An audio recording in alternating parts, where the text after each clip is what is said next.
花莲大地震了后，地方拢冷清清。花莲的自闭者协会平常时的收入是帮业者来熬礼盒仔。地震了后，订单变甲真少，学员嘛无代志通做，协会嘛无收入。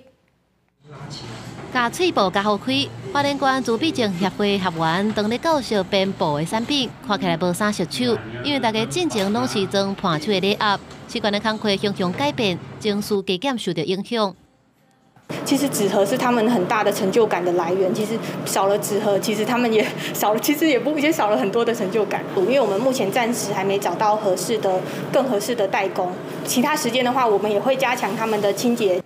协会表示，4月初3地震了后，花莲名产的生意真凄惨，盘手纸盒的代工需求也受到冲击。目前协会有14个学员，大家敢来当做布的产品，不过这个作品卖甲无啥好，奖励金也大大下降。以往来讲呢，我们可能可以1个月可以做到上千个，那现在来讲的话，几乎都快没有了。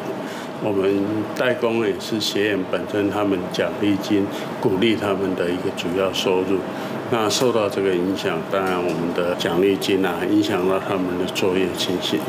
协会强调讲，自闭症学员1礼拜至少要有20点钟的作业活动。组合工课减少了后，已经请教保员思考新的作业活动。目前资金敢若靠县府甲中央专案补助来支持，期待各界若有装纸盒仔的需求，会当予自闭症的学员一个工作机会。记者综合报道。